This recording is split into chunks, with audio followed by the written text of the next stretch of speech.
Hello everyone, how's it going? I'm Wowcrendor and welcome back to another episode of Pointless Top 10, a show where we make top 10 lists out of pointless things. Why are we flying by this pointless statue in Booty Bay?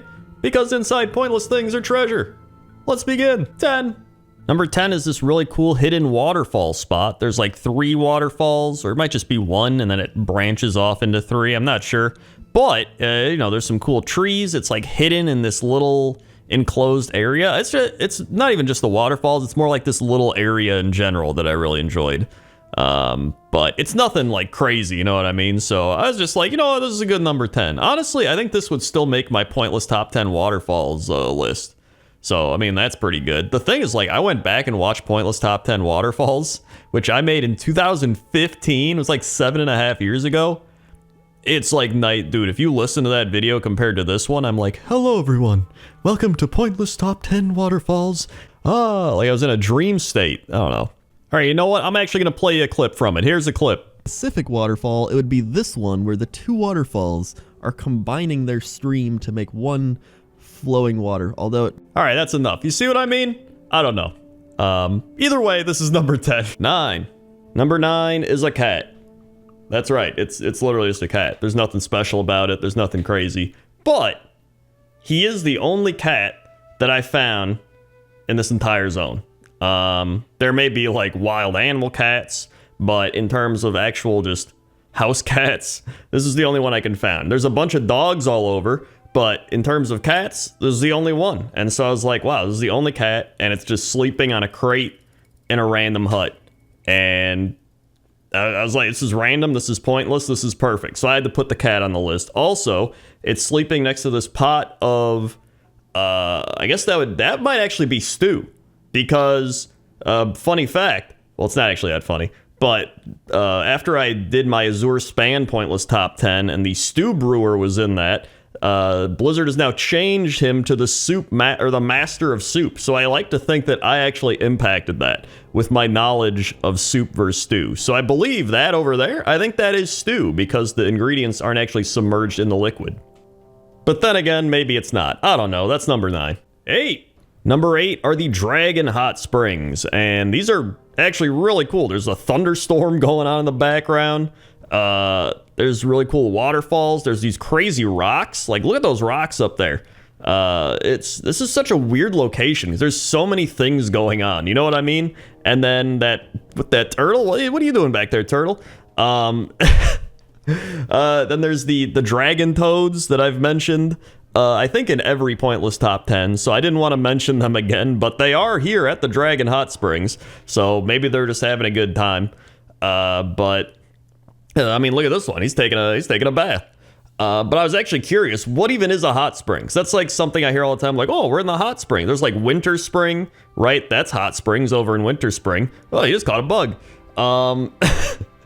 So I was curious, so I looked it up. Oh, this is the point. Some people are like, oh, he's gonna look up something on Google again. Like, listen, this is my pointless top 10. This isn't a top 10 things. This is a pointless top 10, all right?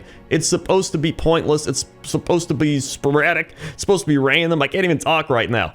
A hot spring. A hydrothermal spring or geothermal spring, is a spring produced by the emergence of geothermally heated groundwater onto the surface of the Earth. The groundwater is heated either by shallow bodies of magma or by circulation through faults to hot rock deep in the Earth's crust.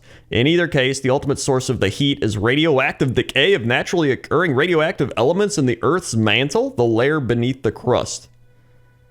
I'm not gonna lie, I still don't know what a hot spring is. I just read that, like, what? This is just like science class. I like read the thing and then I was like, what? Either way, I think these hot springs are really cool. There's so many different things, dynamics, elements, whatever you want to call them going on, and that's why they're number 8. 7. Number 7 is Joanna Newsplice, and she's just going to town on this harp in this inn. I mean, the inn itself is pretty cool, but I mean, she is providing the entertainment right here, right now. You got everybody listening in, the bartenders just like, oh yeah, the dragon on the floor is just chilling, being like, hey, it's some good harp music. The broom's probably sweeping to the music, and then there's this dude. This dude is just jamming out. He is feeling the harp music. He is dancing. He danced the entire time. And Joanna just keeps on playing. I feel like this is her calling, right? She's been waiting for expansions upon expansions, and finally, they just called her up like, hey, we need you for this Dragonflight expansion. We need you to play songs in this inn. And then she just started doing it, and then that one guy's just been dancing nonstop ever since. So there's also other people in the inn. There's these people talking. Really cool little lantern down there. There's this person sleeping on the ground. They fell asleep to the harp music, and the harp itself is also pretty cool, actually. It's like a Nightborn harp or something. But either way, that's number 7. 6. Number 6 is this twerking hippo. That's right, you're seeing it for yourself. This is a twerking hippo. I didn't know how I felt about this. I was flying around, and I was like, what is that hippo doing? And I was like, I think that hippo's twerking. Right? Like, what else is it doing? Is it, like, charging up to go nowhere? It's just standing in the same place. I think it's twerking. This other hippo's coming over to be like, hey, you all right? Everything good? All right. Either way, I don't know if this is going to be in the game. I don't know if this is an actual thing, or if the hippo's going to change so it walks around, or if the hippo's just going to be twerking forever. Some things I'm like, oh, maybe this is just an alpha beta thing, and other things I'm like, I don't know. I could see this, I guess, being in the game. I mean, they are standing on a little piece of elevated ground, like that could be their little island. So I don't know, but it did catch my attention, and it felt pretty pointless, and I was like, you know what? Twerking Hippo's got to make the list, and so they did. That's why they're number 6. 5. Number 5 is an empty inn. This place kind of freaked me out, because I got here, and I was like, whoa, this place is kind of neat. I'm going to check inside the inn, and this guy was just standing in the doorway, and he's the innkeeper, so I'm like, oh, hey, what's up, dude? And I go in. There's nothing. There's literally nothing. It's just an empty inn. So I was like, walk back outside. I'm like, hold on a second. Like, okay, everything, it looks cool outside. Okay, let's go back in. And then I look to the left, and there's just this guy sitting there. Like, you expecting something? You expecting something in this inn? Well, too bad. There's nothing. Get out of here. I was like, oh, okay. But I was like, dude, this inn is completely empty and meaningless and pointless. This has got to be number 5, right? I would have put it higher, but part of me thinks they are going to add stuff into this inn. They just haven't gotten around to it yet. But just the fact that I was able to find this place before it has anything inside of it is pretty cool. You know, it's like when you see something in your town getting built and you look inside and you're like, whoa, this place looks pretty neat, but nobody's working there yet. There's like a weird, creepy kind of feeling with that too. And in this case, there's one guy working there, and his only job is to tell you to get out. So that's number 5. 4. Number 4 is the Hopper Hills, and this is a place that I almost didn't even put on the list because I didn't find it until right before I was going to start editing everything. I was like flying around. I usually, you know, I'll go around all the zones and be like, let's see, any cool stuff here or here. And then I was like, all right, let's do one more lap around. I was like, I didn't really check down here, and I didn't expect to find anything crazy. And then boom, I found a bunch of rabbits, and I was like, wait, what is this? And it's called the Hopper Hills. And it's what you think it is. It's a bunch of rabbits on a hill.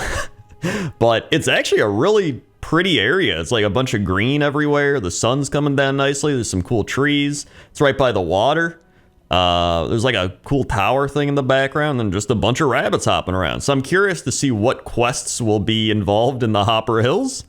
But I thought we'd take this time to do a little World of Warcraft rabbit facts. All right, here we go. Skinners were previously able to skin rabbits and other critters for easy ruined leather scraps and light leather for beginner leather workers, but this was removed.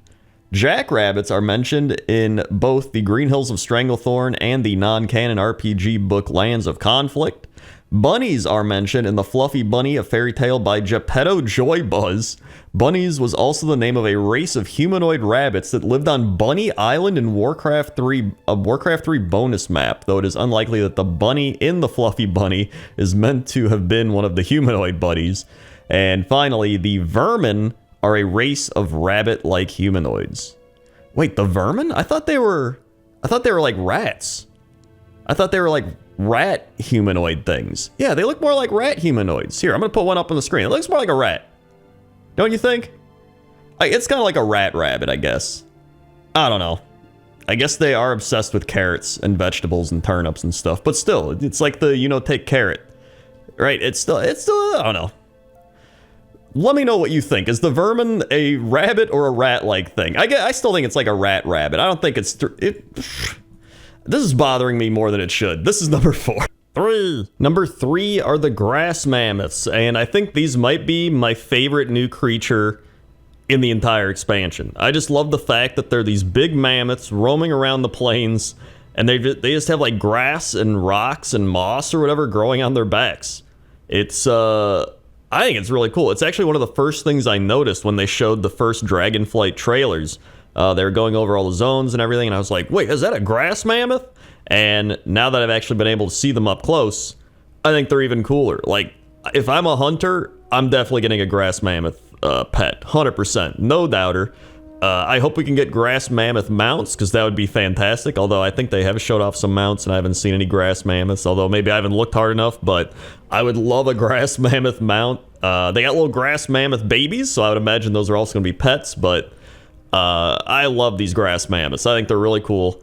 And I feel like they really embody what the Ohn'ahran plains are all about. When you fly around and walk around the zone, and then you see these grass mammoths, you're like, yeah, these things fit right in. I wanted to read a little bit about the Ohn'ahran plains, actually. It is a verdant region filled with sweeping plateaus, mesas, groves, and valleys abundant with life. Named after the wild god of the wind, Ohn'ahran, these plains are a viridescent grassland that rise gently upward from the waking shores, with mellow hills and steppes worn smooth by wind and river. The region boasts prominent and dramatic elevations that become more mountainous, and geysers are alive with erupting columns of boiling steam. Once home to the green dragonflight, nature thrives in the Ohn'ahran plains. Magnificent lush greenery abound, and calm waters flow through the emerald gardens, an area alive with natural wonder drawn from the magic of the Emerald Dream. And so far, this has probably been my favorite zone. It might be tied with Azure Span. It's pretty close, but I love all these zones, man. These are great. And that's why these grass mammoths are number 3. 2. Number 2 are the dogs of the Ohn'ahran plains. Specifically in the main hub city where all the centaurs are. There's this centaur teaching this dog some tricks. There's this dog who's just having a good time watching this centaur work on leatherworking. There's this dog who's just having a good time taking a nap. There's just a lot of good times happening with dogs. This dog actually looks like his owner. You know how they have those things where it's like the pet and the owner look the same. He's got like the same colored fur as hair. And then this dog's just sitting there, just looking really good for the shot. Very photogenic. And this shot actually reminded me a lot of Garadar. Maybe it's just the way that it's laid out. Maybe it's because it's in the plains or something. I don't know, but it just gave me that vibe. And really, this whole zone gives me that Nagrand vibe, which I love. And here's some dogs just running around. But I wanted to look up some dog facts, because we already looked up some rabbit facts. Might as well do some Warcraft dog facts. But there's only one. Originally, there was no specific dog model in World of Warcraft, and dogs were instead represented in-game using hyena or wolf models. The first dog model, the pug, was introduced in Wrath of the Lich King, followed by mastiffs in Cataclysm. With the release of Cataclysm, many existing dog NPCs like Fifi or Feifei and Durnhold tracking hounds were changed to use pug or mastiff models, but some like Kyle and Tinkerbell continued using wolf models. So there you go, your dog fact of the day. But overall, I think there's a lot of cool dogs in this place. I was calling it Dog Town. I don't even know what it's actually called. This dog has a bunch of bones in a cauldron. I did see that you are able to give a dog a bone and he like carries it around. I don't know how you do that. I think it's for a quest or something, but I wasn't able to find a dog with a bone, so I think it is part of the quest. But either way, a lot of cool dogs, and that's number 2. 1. Number 1 is the sky of the Ohn'ahran plains. That's right, all the sky boxes, because there's some amazing ones, as you can see right there. First off, they have all these cool, wispy, kind of mustache-looking clouds. It looks like if you take one of the clouds and you put it on my face, it's like, he's got a cloud mustache, you know what I mean? Which, it actually makes it kind of funnier. I didn't realize that till now. There could be numerous Ohn'ahran plain sky mustache cloud photoshops, where you just take the clouds and you photoshop them onto various people or whatever it may be. But besides that, just the mountains, the sun, the color schemes. Like I talked about in one of my other videos how there was like a beautiful sunset, but like here in the Ohn'ahran Plains, just looking at the sky, it doesn't even have to be a sunset. Like just looking up at the sky and the environments and the mountains and all that, it's constantly breathtaking. Which it's another reason that I love all these new Dragonflight zones, especially coming from, I almost said Dragonland, Shadowlands, where pretty much everything was kind of like, bleh, you know? And I mean, there were places where it was kind of cool, but I'm just happy to be back in Azure with more of the fantasy, nature-themed stuff with like the forests and the mountains, and I don't know, it's just, it fits more of what I'm into, so it's just my personal preference, and it's one of the reasons I'm just continuously blown away every time I go to one of these new zones. I'm like, all right, let's see what this new zone's like, and then boom, you walk in and you're greeted with like just an unbelievable environment and ambience. And that's why the sky is number one. Hey everyone, thanks for watching this episode of Pointless Top 10. Make sure to like, comment, subscribe, or any other YouTube lingo I missed. And if you want to check out more Pointless Top 10s, there's a few of them right there on the screen for you. Okay? Okay. See ya.